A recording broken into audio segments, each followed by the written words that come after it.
जय मसीह की। कैसे हैं आप लोग? काफ़ी दिनों के बाद में आया ना मैं। कितना दिन पहले आया था मैं? कितना दिन हो गया? एनिवर्सरी, चर्च एनिवर्सरी 10 तारीख को। अक्टूबर, अक्टूबर 10, नवंबर, दिसंबर। अच्छा,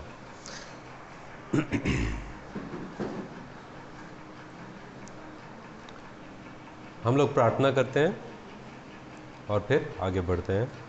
प्यारे पिता परमेश्वर, हम इस शाम के समय हम तेरे उपस्थिति में आते हैं और परमेश्वर हम मांगते हैं तुझसे कि आप हमसे हर एक से बातें कीजिए। तेरी पवित्र आत्मा के ज़रिए तेरे बातों को हमारे दिलों में बो दीजिए ताकि वो हमारे अंदर परिवर्तन लाए। और परमेश्वर हम मांगते हैं कि ये वचन के ज़रिए परमेश्वर हमें प्रोत्साहित कीजिए, हमें पुनरुत्थान कीजिए, हमारे स्वभाव को बदलिए और नया जोश और उद्देश्य, लक्ष्य परमेश्वर हमारे दिल में भर दीजिए ताकि परमेश्वर हम तेरी योजनाओं को पूरी कर सके।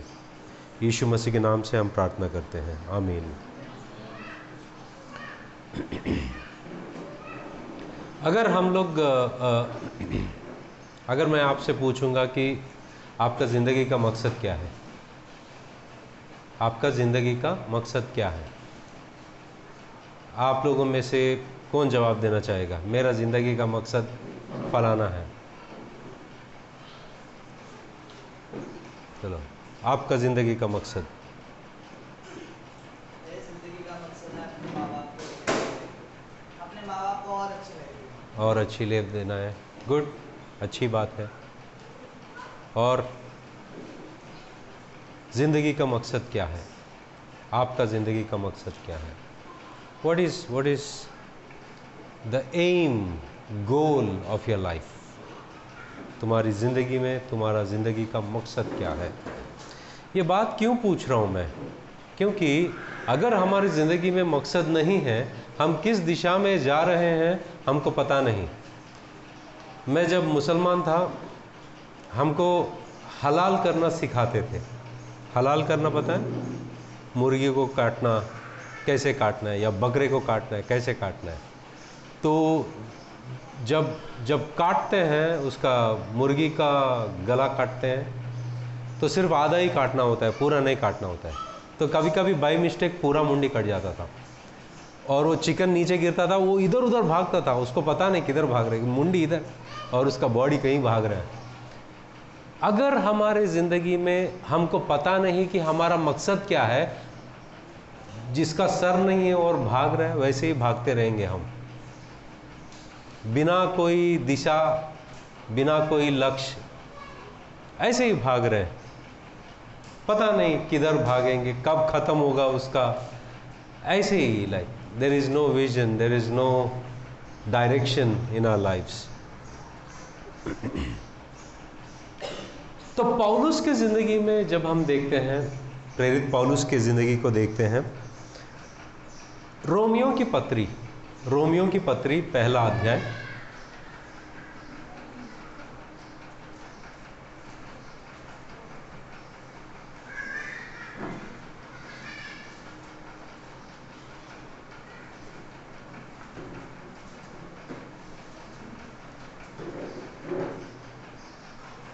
रोमियो की पत्री पहला अध्याय जब हम 13 वचन से पढ़ते हैं, 13 वचन से पढ़ते हैं, यहाँ पर लिखा है कि हे भाइयों, मतलब यहाँ पर जो शब्द इस्तेमाल किया गया है वो दोनों के लिए, भाइयों और बहनों दोनों के लिए, मगर क्योंकि यूनानी भाषा में एक जो शब्द इस्तेमाल किया जाता है वो दोनों को लागू होता है, मगर अंग्रेज़ी बाइबल और हिंदी बाइबल में भाइयों को लगा दिया उन लोगों ने। मगर यहाँ पर क्या है कि 13 वचन में, हे भाइयों, मैं नहीं चाहता कि तुम इससे अनजान रहो कि मैंने बार बार तुम्हारे पास आना चाहा कि जैसा मुझे दूसरी अन्य जातियों में फल मिला वैसा ही तुम में भी फल मिले, परंतु अब तक रोका गया। अब तक मैं रोका गया। अब पौलुस ये लेटर लिख रहे हैं, रोमा में जो कलीसिया है उनको लेटर लिख रहे हैं, और लेटर लिखने के वक्त वो लेटर में इंक्लूड करते हैं कि मैं बार बार तुम्हारे पास आना चाहा, बार बार तुम्हारे पास आना चाहा, मगर मैं अब तक रोका गया। क्यों रोका? क्या चीज थी पौलुस को रोक रही थी? नंबर 1, क्या चीज थी पौलुस को रोक रही थी? क्या वो शैतान था जो पौलुस को रोक रहा था, या परमेश्वर था, या कोई ऐसी बात थी जो पौलुस को रोक रही थी? पौलुस कहते हैं कि इस वक्त तक मैं रोका गया, वैसे ही तुम में भी मिले, परंतु अब तक रोका गया। अब तक मैं रोका गया। इसका जवाब वो कहां देते हैं पता है? क्यों रोका गया है, क्या रोका है इनको? सीधे सीधे जाकर 15 अध्याय में, पहला अध्याय ये, लास्ट अध्याय से एक अध्याय पहले 15 अध्याय में इसका जवाब देते हैं। हम लोग वहां पर जाते हैं एक बार। 15 अध्याय,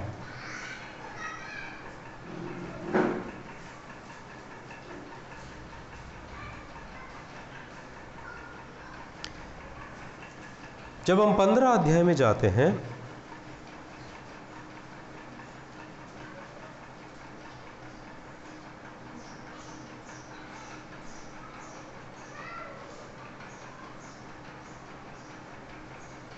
चौदह वचन से पढ़ते हैं। हे मेरे भाइयों, मैं स्वयं तुम्हारे विषय में निश्चय जानता हूं कि तुम भी आप ही भलाई से भरे और ईश्वरीय ज्ञान से भरपूर हो और एक दूसरे को चिता सकते हो। 14 वचन में क्या कहता है? रोमियों के बारे में, रोमा में जो कलीसिया है उनके बारे में पौलुस कहता है कि तुम लोग जो हो ना, तुम्हारे पास ज्ञान है, एक दूसरे को आप चिता सकते हो, मतलब करेक्ट कर सकते हो, तुम्हारे पास परमेश्वर का ज्ञान है, तुम विश्वासी लोग हो। आगे जाके कहता है, तो भी मैंने कहीं कहीं याद दिलाने के लिए तुम्हें जो बहुत साहस करके लिखा, यह उस अनुग्रह के कारण हुआ जो परमेश्वर ने मुझे दिया। फिर भी तुमको ज्ञान है, एक दूसरे को करेक्ट कर सकते हो आप, तुम्हारे पास परमेश्वर का ज्ञान है, फिर भी मैं आपको याद दिलाने के लिए लिख रहा हूं। आगे वचन में पौलुस कहते हैं कि 16 वचन कि मैं अन्य जातियों के लिए मसीह यीशु का सेवक होकर परमेश्वर के सुसमाचार की सेवा याजक के समान करूं, जिससे अन्य जातियों का मानो चढ़ाया जाना पवित्र आत्मा से पवित्र बनकर ग्रहण किया जाए। इसके बारे में मैं आगे बताऊंगा। 17 वचन, इसलिए उन बातों के विषय में मैं जो परमेश्वर से संबंध रखती है, मैं मसीह यीशु में बढ़ाई नहीं कर सकता हूं, क्योंकि उन बातों को छोड़ मुझे और किसी बात के विषय में कहने का साहस नहीं, जो मसीह ने अन्य जातियों की अधीनता के लिए वचन और कर्म और चिन्हों और अद्भुत कामों की सामर्थ्य से और पवित्र आत्मा की सामर्थ्य से मेरे ही द्वारा किया, यहाँ तक कि मैंने यरूशलेम से लेकर चारों ओर इल्लुरिकुम तक मसीह के सुसमाचार का पूरा प्रचार किया। यहां पर एक बड़ा जियोग्राफिकल लोकेशन देते हैं, यरूशलेम से लेकर इल्लुरिकुम तक मैं मसीह का सुसमाचार पूरा प्रचार किया, मतलब हर जगह पर मैंने प्रचार किया है मसीह का सुसमाचार। इन्होंने हर जगह पर एक जियोग्राफिकल लोकेशन लेते हैं, यरूशलेम से लेकर इल्लुरिकुम तक। ये बहुत लंबी या बहुत बड़ी क्षेत्र है, बहुत बड़ा है, जहां पर वो सुसमाचार प्रचार करते हैं, हर एक जगह सुसमाचार प्रचार करते हैं। और पौलुस कहते हैं कि मैं पूरा सुसमाचार प्रचार किया। और पौलुस ये कहते हैं कि मेरा ये सुसमाचार प्रचार करने का जो प्रक्रिया है वो ऐसा है, एक याजक परमेश्वर के पास जाता है और वेदी पर पुराने नियम में जब हम देखते हैं कि अलग अलग तरीके के जो अर्पण दिया करते थे परमेश्वर को, उसमें से एक होता था तेल को उस तेल या द्रव जो भी होता है उसको ऐसे बहाया जाता था। तो पौलुस कहते हैं कि मैं इन सारे जगहों पर सुसमाचार प्रचार किया, ये लोग जो मसीह में आए ना, ये परमेश्वर के लिए मेरा एक भेंट है, परमेश्वर के लिए मेरा एक याजक के नाई एक भेंट में चढ़ा दिया। हम लोग पैसा देते हैं परमेश्वर के लिए, हम लोग बहुत कुछ देते हैं परमेश्वर के लिए, और देना चाहिए, क्योंकि सेवकाई आगे बढ़ना है तो देना चाहिए। मगर पौलुस जो दे रहा है वो भेंट जो है और वो सैक्रिफाइस जो है, वो द्रव जो वो वेदी पर वो पोर कर रहा है या बहा रहा है, उंडेल रहा है, वो क्या है? धन नहीं था, पैसा नहीं था, कुछ नहीं। मगर जो लोग यीशु मसीह को स्वीकार करते हैं, ये सुसमाचार प्रचार करने के वजह से एक याजक के नाई, परमेश्वर ये तुम्हारे लिए मेरा तोहफा है, ये मेरा तोहफा है, ये तुम्हारे लिए मैं अर्पण करता हूं। पौलुस कहता है। और पर मेरे मन की, यहां पर देखो दोबारा हम लोग 19वां वचन पढ़ते हैं, और चिन्हों और अद्भुत कामों की सामर्थ से और पवित्र आत्मा की सामर्थ से मेरे ही द्वारा किए, यहाँ तक कि मैंने यरूशलेम से लेकर चारों ओर इल्लुरिकुम तक मसीह के सुसमाचार का पूरा पूरा प्रचार किया। 20वां वचन, पर मेरे मन की उमंग यह है। तुम्हारा ट्रांसलेशन में क्या है?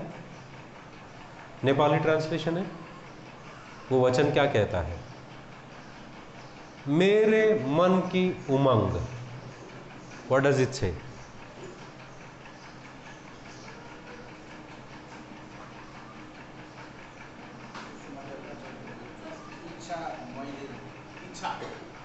मेरी मन की इच्छा क्या है? मेरी मन की इच्छा ये है। अंग्रेजी बाइबल में जब देखते हैं वो ये कहता है कि मेरा जिंदगी का मकसद ये है, मेरा जिंदगी का मकसद ये है, मेरा जिंदगी का लालसा ये है, मेरी जिंदगी का तलब ये है, ध्येय, लक्ष्य, मेरा जिंदगी का लक्ष्य ये है। पर मेरे मन की उमंग यह है कि जहां जहां मसीह का नाम नहीं लिया गया वहीं सुसमाचार सुनाऊं, वहीं सुसमाचार सुनाऊं। ये पौलुस का जिंदगी का मकसद है। शायद अगर पौलुस सोता रहेगा, बीच रात में तुम गए, उसको उठा के ऐसे से हिला कर पूछे तेरा जिंदगी का मकसद क्या है, वो दो बातें बोलेगा। एक बोलेगा मुझे परमेश्वर को जानना है, फिलिपियों की पत्री में कहता है मुझे और कुछ नहीं जानना है, मुझे परमेश्वर को जानना है। दूसरा बोलता है कि जहां जहां मसीह का नाम प्रकट नहीं किया गया वहां मसीह का प्रकट करना है। ये उसका जिंदगी का मकसद है। इसलिए मैं तुमसे सवाल कर रहा था कि तुम्हारा जिंदगी का मकसद क्या है? क्योंकि कोई भी मकसद जो है उसका फल तुम यहीं पर देखोगे। अगर तुम परमेश्वर के लिए जो अनंत काल तक रहने वाली मकसद को चुनते हो, उसका फल भी अनंत काल तक होता है। एफेसियों की पत्री में पौलुस कहता है कि परमेश्वर ने हमें चुना है, उनकी भलाई हमें युगानुयुग दिखाते ही रहेंगे। आप सिर्फ यही कहते रहोगे कि आप कितने अच्छे हो, आप कितने अच्छे हो, यही करते करते तुम्हारा मुंह थक जाएगा, मगर उनकी अच्छाई तभी भी आप पूरी तरीके से देखोगे नहीं, क्योंकि वो दिखाते ही रहेंगे। मगर पौलुस का मकसद देखो, उसकी जिंदगी का मकसद क्या है? वो ये कहता है कि और चिन्हों और अद्भुत कामों की सामर्थ्य से और पवित्र आत्मा की सामर्थ्य से मेरे ही द्वारा किए, यहां तक कि मैंने यरूशलेम से लेकर इल्लुरिकम तक मसीह के सुसमाचार का पूरा प्रचार किया। पर मेरे मन की उमंग यह है कि जहां जहां मसीह का नाम नहीं लिया गया वहीं सुसमाचार सुनाऊं, ऐसा ना हो कि दूसरे की नींव पर घर बनाऊं। पौलुस का एक पॉलिसी है, हर एक बिजनेस जो करते हैं उनका बिजनेस पॉलिसी होता है, हर एक का बिजनेस पॉलिसी होता है या बिजनेस प्रिंसिपल होता है। मगर वैसे ही पौलुस का मिनिस्ट्री प्रिंसिपल है, वो ये है कि अगर कोई वहां सेवकाई कर रहा है मैं नहीं जाऊंगा वहां पर, जहां नहीं जा रहा है वहां पर जाऊंगा। आज के ज़माने में लोग फेमस होना चाहते हैं। ईसाई लोग सेलिब्रिटीज होना चाहते हैं, गाना गाकर फेमस होना चाहते हैं और सूट वूट पहनकर अच्छा एक चर्च होता है और एक मीडिया मार्केटिंग वाले को लेकर आते हैं, वो हर जो मैसेज बोलता है उसका शूटिंग निकालते हैं और उसको फेसबुक को पैसा देते हैं, यूट्यूब को पैसा देते हैं, उसकी एडवर्टाइजमेंट करवाते हैं ताकि लोग मसीह नाम टाइप करते ही इनका वीडियो सामने आ जाए। ऐसा लोग फेमस बन जाते हैं। अगर पौलुस इस जमाने में जिंदा होते वो टेलीविजन में नहीं जाते। क्यों? वहां पर ऑलरेडी लोग हैं। अरे टेलीविजन नहीं तो क्या हुआ, रेडियो में भी तो है। मगर पौलुस रेडियो में भी नहीं जाते क्योंकि रेडियो में ऑलरेडी लोग हैं।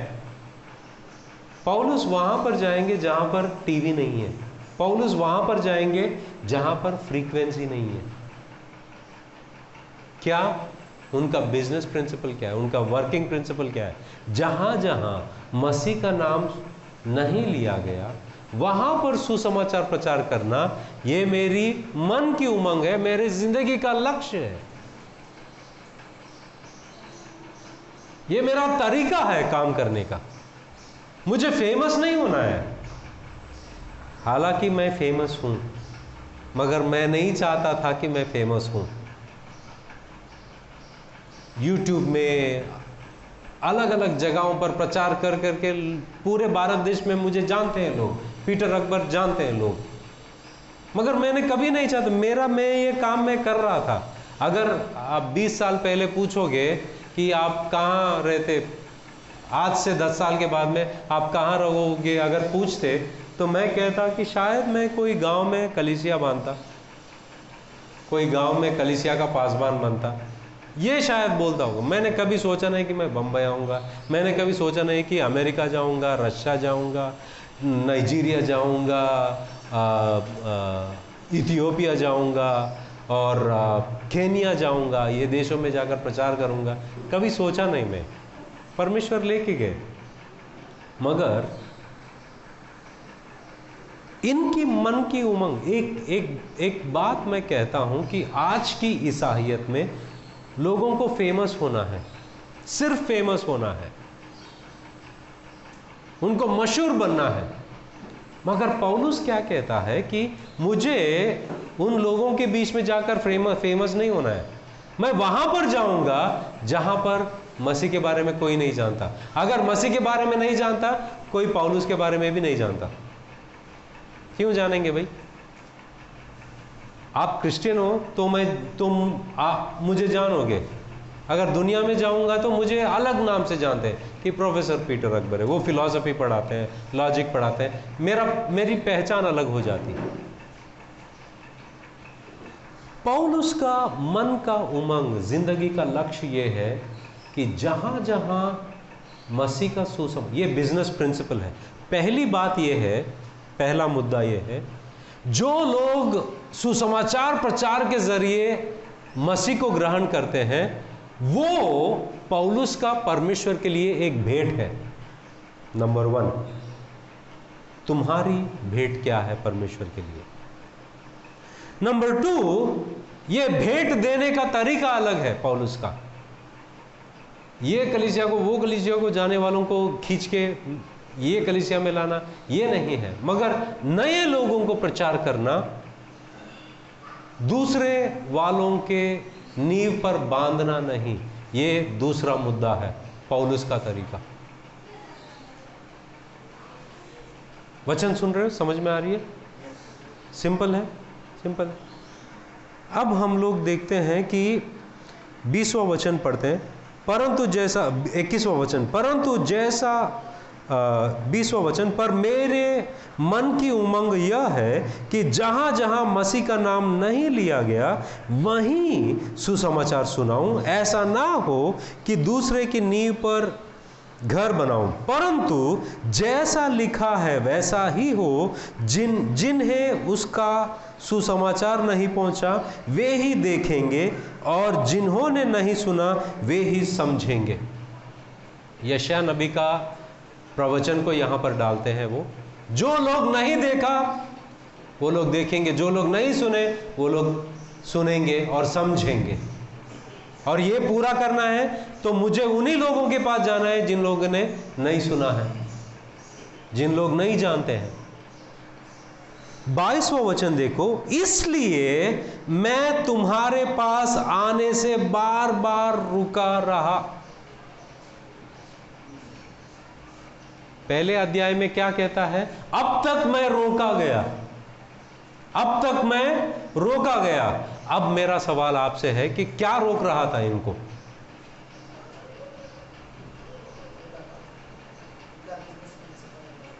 नहीं, परमेश्वर का काम। यहां पर क्या है कि अगर पौलुस, मैंने कुछ वचनों को पढ़ाया, बताया आप लोगों को, रोमा में जो लोग विश्वासी हैं वो लोग समझदार हैं, वो ऑलरेडी विश्वासी है, वो ऑलरेडी विश्वासी है, वो परमेश्वर को जानते हैं और वो लोग एक दूसरे को चिता सकते हैं। तो पौलुस कहता है कि आप लोगों के पास आने से मेरा कोई फायदा नहीं है। क्यों? आप ऑलरेडी विश्वासी हो। हर बार पौलुस सोचते हैं कि मैं रोम में जाऊं उन लोगों के पास, मगर वो लोग तो विश्वासी है, जाके क्या फायदा होगा? ये लोग नहीं जानते मसीह को, तो मैं यहां पर जाऊंगा। फिर सोच आती है पौलुस को, रोमा जाऊं, मगर क्या फायदा जाने से? यहां के लोग नहीं जानते सुसमाचार, मैं वहां जाऊंगा। हर बार पौलुस इस्तेमाल करते हैं, बार बार मैं रोका गया। तो कितने बार सोचे रहेंगे रोमा जाऊं? नहीं, उधर फायदा नहीं है, इधर फायदा है। इधर जाऊं, मगर उधर तो जानते हैं लोग, क्यों जाऊं उधर? मैं इधर जाऊंगा क्योंकि यहां लोग नहीं जानते। एक इंसान अपना जिंदगी का मकसद बना लिया है कि जहां जहां परमेश्वर का नाम नहीं लिया गया, जहां जहां पर जो लोग परमेश्वर को नहीं जानते, वहां पर मैं सुसमाचार प्रचार करूं। ये उसकी मन की उमंग है, ये उसका जिंदगी का लक्ष्य है, और दिन रात वो यही काम कर रहा है। अब बात देखो, वो जाता है फिलिपियों के पास, जाता है, सुसमाचार प्रचार करता है। वहाँ पर लोग इनको घसीट कर मारते हैं और जेल में डाल देते हैं, जेल में भी मारते हैं, उनको डंजन में डाल दिया जाता है। डंजन में प्रार्थना करते हैं, परमेश्वर की स्तुति करते हैं, वहाँ से छुटकारा मिलता है। वहाँ के लोग यीशु मसीह को स्वीकार करते हैं, मगर वहाँ से भागकर कहाँ जाते हैं? बेरिया जाते हैं। वहाँ पर क्या कर रहे थे? सुसमाचार प्रचार कर रहे थे। अभी समझो इधर मार खाए एक बंदा, क्या करेगा? बस थोड़े दिन ब्रेक लेता हूँ, नहीं, ये लोग बेरिया गए, बेरिया से थेसलोनिका गए, थेसलोनिका के से एथेंस गए। हर जगह पर जा रहे सुसमाचार प्रचार करने के लिए, और कोई मकसद नहीं है इनका। मैं जब सुसमाचार प्रचार करने जाता था स्टार्टिंग में मैं बहुत साल पहले जब कैंपस क्रूसेड फॉर क्राइस्ट के लिए काम करता था, फिल्म प्रोजेक्टर लेकर हम लोग गांव जाते थे सुसमाचार प्रचार करने के लिए। तो हमारे साथ, मैं, मेरा दोस्त था, हम दोनों के साथ एक लड़का आया करता था, उसको पोलियो हुआ था, तो उसको हम साथ में लेके जाते थे। वो हमारे साथ इसलिए आता था क्योंकि उसको खाने मिलता था, हम जहाँ पर भी जाते खाने को मिलता था, तो वो हमारे साथ आता था। मगर जैसे जैसे वो हमारे साथ आता था, हमको पता था वो क्यों आ रहा है, मगर वो मसीह में आ गया एक दिन। अब खाना मिले या ना मिले, वो हमारे साथ आता था प्रचार करने के लिए। उसकी नानी थी, जब भी हम उसको लेने के लिए उसके घर पे जाते थे ना, तो नानी हमको बोलती थी कि लो, भीख मांगने के लिए लोग आ गए, ये लोग सब मिलकर भीख मांगने जाएंगे।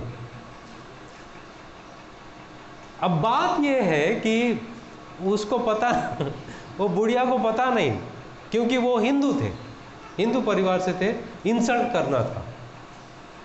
कल शाम को एक व्यक्ति से मैं बात कर रहा था, उसने परमेश्वर के बारे में, हिंदू परिवार से था, परमेश्वर के बारे में उसने एक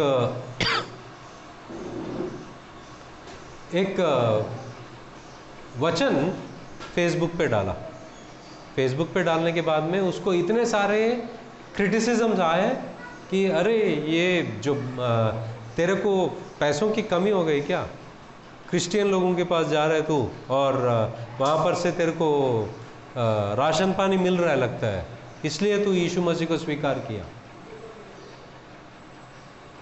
और उसको एटलीस्ट 30-40 मैसेजेस आ गए, तेरे पास मेरा पेटीएम नंबर है, तू मुझे मैसेज कर, कितना पैसा चाहिए, मैं तुमको जीपे कर दूंगा। ऐसा उसको, लड़के को बहुत इंसल्ट किया इन लोगों ने। मगर वो लड़का अच्छा खासा काम करता है, खुद की रोटी कमा लेता है। पौलुस भी कुछ इसी तरह कहते हैं। अब हम लोग जाते हैं रोमा की पत्री 1 अध्याय में। यहां पर आपको पता चला क्या रोक रहा था उसको, पौलुस को क्या रोक रहा था?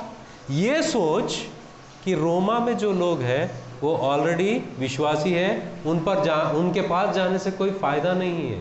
मैं वहां पर जाऊंगा जहां पर लोगों को यीशु मसीह के बारे में पता नहीं। अब हम लोग जाते हैं 1 अध्याय। 1 अध्याय में हमने पढ़ा था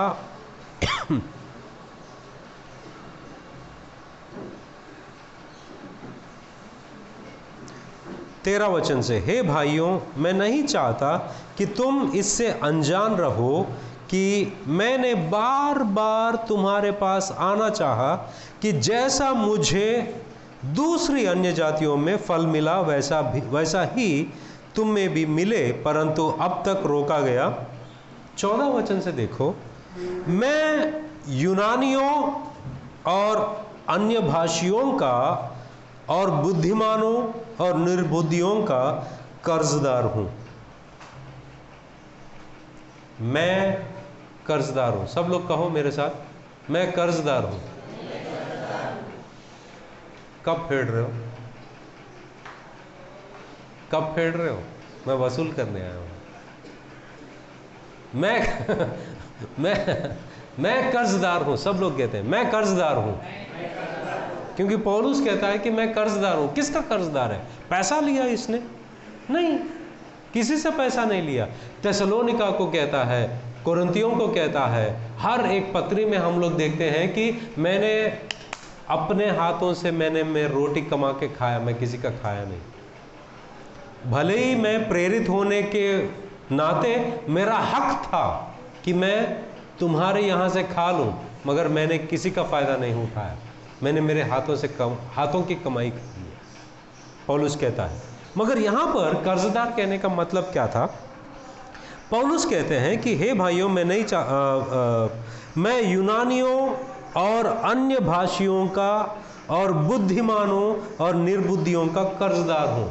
मतलब यूनानी है, ये लोग अपने आप को मानते हैं कि बहुत बुद्धिमान है, यूनानी लोग, ग्रीक के लोग, फिलॉसफी वहाँ से शुरुआत होती है। हर चीज़ की फिलॉसफी। आज जो लोग पढ़ते हैं, बायोलॉजी बोलो, फिजिक्स बोलो, केमिस्ट्री बोलो, मैथमेटिक्स बोलो, हर जो चीज़ की बुनियाद जो है यहाँ पर हम लोग देखते हैं, जहाँ पर यूनानी, ग्रीक, वो लोग अपने आप को बुद्धिमान समझते हैं।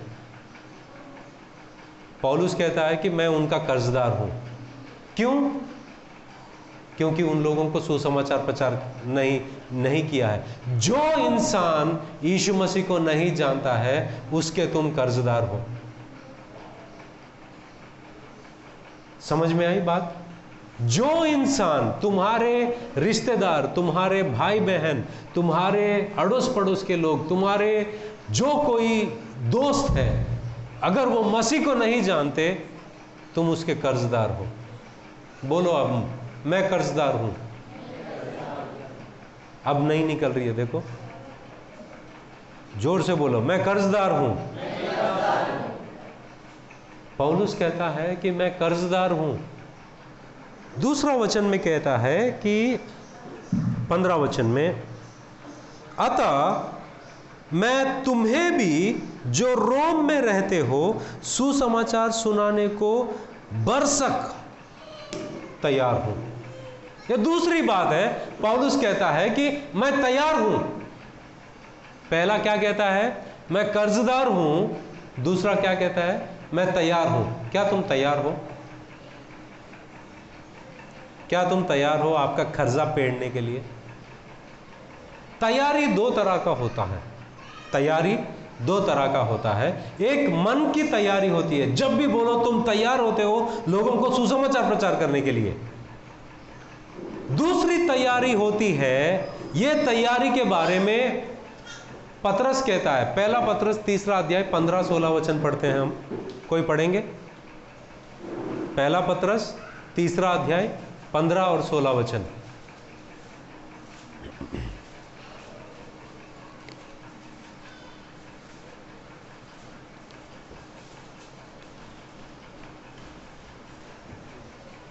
और मसीह को प्रभु जानकर अपने अपने मन में पवित्र समझो। जो कोई तुमसे तुम्हारी आशा के विषय में कुछ पूछे, उसे उत्तर देने के लिए सर्वदा तैयार रहो। सर्वदा तैयार रहो। मतलब जो कोई तुम्हारे आशा के विषय में सवाल उठाए उसको जवाब तैयार रहो। यह दूसरा तरीके का तैयारी है, होमवर्क करना। मतलब अगर मैं एक हिंदू भाई बहन को सुसमाचार प्रचार करूंगा, किस तरह के सवाल पूछेगा, उसका जवाब क्या होना चाहिए। एक मुसलमान भाई बहन को मैं सुसमाचार प्रचार करूंगी, वो किस तरह के सवाल उठाएंगे तो मैं कैसे जवाब दूंगा।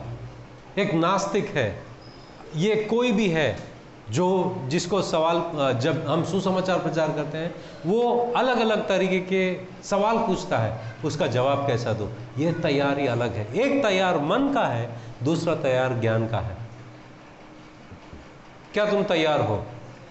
पौलुस कहता है कि मैं कर्जदार हूं, मैं तैयार हूं। मैं कर्जदार हूं, मैं तैयार हूं।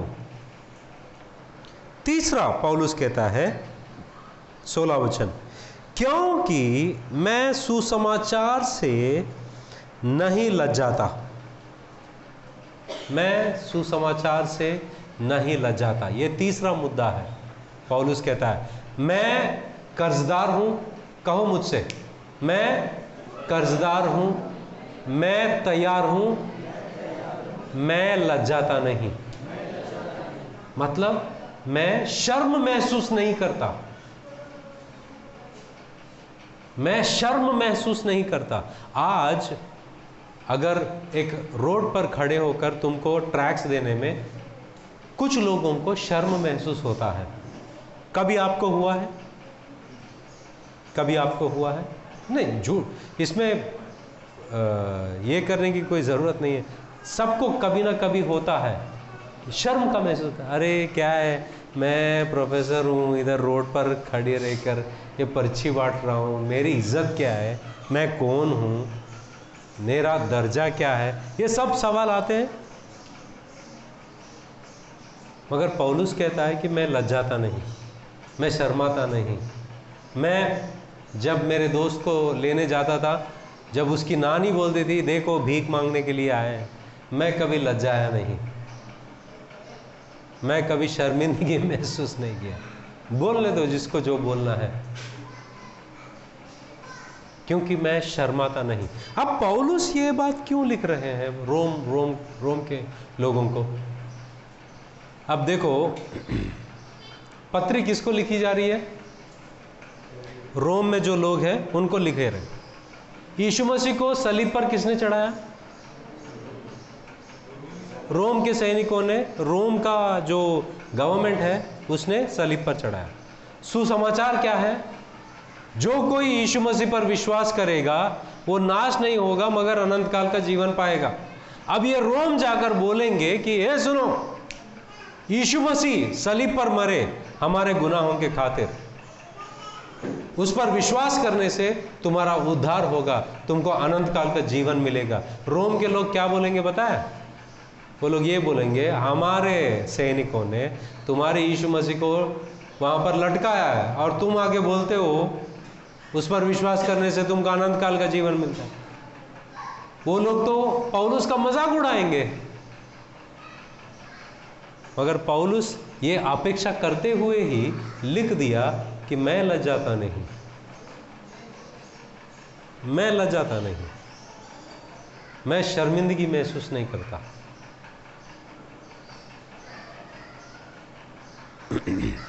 क्या क्या पॉइंट सीखा हमने? पहली बात, पौलुस जो सुसमाचार प्रचार करता है, जो लोग यीशु मसीह को स्वीकार करते हैं, वो लोग परमेश्वर को एक भेंट के नाई अर्पण करता है। और सुसमाचार का प्रचार करना जो है उसका जिंदगी का मकसद और लक्ष्य है। और सुसमाचार प्रचार करने का तरीका है, जहां जहां सुसमाचार नहीं सुनाया गया वहीं पर सुसमाचार प्रचार करना उसका तरीका है। और ये काम करने के लिए वो अपने आप को कर्जदार मानता है। कितने लोगों ने पैसा कर्जा लिया है दूसरों से? कभी ना कभी हम सब ने लिया है, सबने लिया है ना, कभी ना कभी। कितने लोगों ने वक्त पर लौटा नहीं दिया, वक्त पर पैसा नहीं लौटा पाए? कितने लोगों ने? बोलो।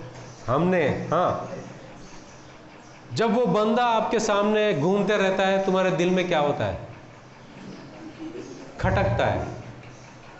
सुसमाचार के लिए वैसे ही होना चाहिए तुमको कि इसको मैंने बताया नहीं सुसमाचार, इसको मैंने सुसमाचार नहीं बताया, इसको कब बताऊं मैं, इसको कब बताऊं मैं? ये हमारे दिल में होना चाहिए। दूसरा, वो काम करने के लिए हम तैयार। तीसरा, कभी शर्मिंदगी महसूस मत करना। क्योंकि पौलुस क्या कहता है पता है? क्योंकि मैं सुसमाचार से नहीं लज्जाता, इसलिए कि वह हर एक विश्वास करने वाले के लिए, पहले तो यहूदी फिर यूनानी के लिए, उद्धार के निमित्त परमेश्वर की सामर्थ है। सुसमाचार परमेश्वर की सामर्थ है। सुसमाचार परमेश्वर की सामर्थ है। इसलिए मैं लज्जाता नहीं, इसलिए मैं शर्म महसूस नहीं करता, इसलिए मैं कभी शर्मिंदगी महसूस नहीं करता। अगर इस दुनिया में अति उत्तम काम कुछ है वो सुसमाचार प्रचार करना, अति उत्तम काम। बिली ग्राहम को किसी ने आकर ये ऑफर किया, बिली ग्राहम से कहा कि आप प्रेसिडेंट क्यों नहीं बन जाते, क्योंकि पूरा देश आपको वोट देगा, आप इतने महान प्रचारक हो, आप तो किसी के मुकाबले भी यूं ही जीत जाओगे। उसने कहा मैं मेरी बुलाहट से नीचे जाकर, मेरी बुलाहट से नीचे जाकर वो शर्म मुझे नहीं चाहिए। मैं यहां पर हूं, मुझे यहां मत लेके आओ। मतलब सुसमाचार प्रचार करना उसके लिए सबसे अति उत्तम काम है। प्रेसिडेंट बनना नीचे। तो अब बताओ आपका जिंदगी का मकसद क्या है? पौलुस का जिंदगी का मकसद देखा हमने, उसकी मन की उमंग, उसकी दिल की तैयारी, मन की तैयारी, ये सब हमने देखा है। आपका जिंदगी का मकसद क्या है? अगर आपने अपना जिंदगी का मकसद नहीं बनाया, ये आपका मौका है, ये आपका मौका है। आप प्रार्थना करो। मैंने जब मैं 16 साल 17 साल जब था, जब यीशु मसीह में आया, तब मैंने प्रार्थना किया। उस वक्त तक मैं बहुत अमीर बनना चाहता था, बहुत अमीर बनना चाहता था। जब मैं यीशु मसीह को स्वीकार किया, मैंने कहा कि मुझे अमीरी नहीं चाहिए, मुझे कुछ नहीं चाहिए। जब तक जिंदा हूं मुझे सुसमाचार प्रचार करना है। आज कितने 22-23 साल हो गए, सुसमाचार प्रचार कर ही रहा। आपका जिंदगी का मकसद क्या है? फेमस होना है? फेमस होना है? पौलुस को नहीं चाहिए फेमस होना है, मगर आजकल के मसीह लोगों को फेमस होना है। मगर ये फेम को मत देखो, क्योंकि स्वर्ग में उन लोगों को बड़े बड़े तोहफे दिए जाएंगे जिनका नाम कोई जानता भी नहीं। अरे ये कौन था, लोग बोलेंगे। मगर उन लोग परमेश्वर यही देखेगा, कोई भी एक क्षेत्र में तुम फेथफुली उसके सुसमाचार को प्रचार कर रहे हो, कोई तुम्हें देखे या ना देखे, तुम अनजाने हो, रहो वैसे ही, कोई परवाह नहीं। मगर परमेश्वर के राज्य में तुम जाने माने हो, परमेश्वर के राज्य में तुम महान हो, परमेश्वर के राज्य में तुम नामचीन हो, फेमस ओवर देयर। प्रार्थना करते हैं, ब्रेक लेते हैं, फिर अगला सेशन हम देखेंगे। प्रार्थना करते हैं, और मैं चाहता हूं कि आप प्रार्थना करो, और आपके मन में अगर आपने अपना ज़िंदगी का मकसद कुछ नहीं बनाया, आज बना लो।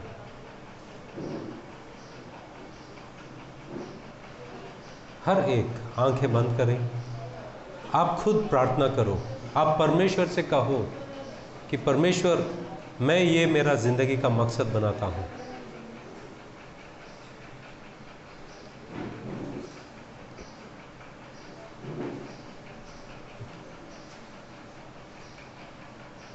प्यारे पिता परमेश्वर, इस शाम के समय हम तेरे पास आते हैं। जिसने परमेश्वर तेरी सुसमाचार प्रचार करने का जिंदगी का लक्ष्य बना लिया है, उस दिल को तू आशीषित कर, उसको अभिषेक कर, और उसको इस्तेमाल कर, और उसे अगवा कर।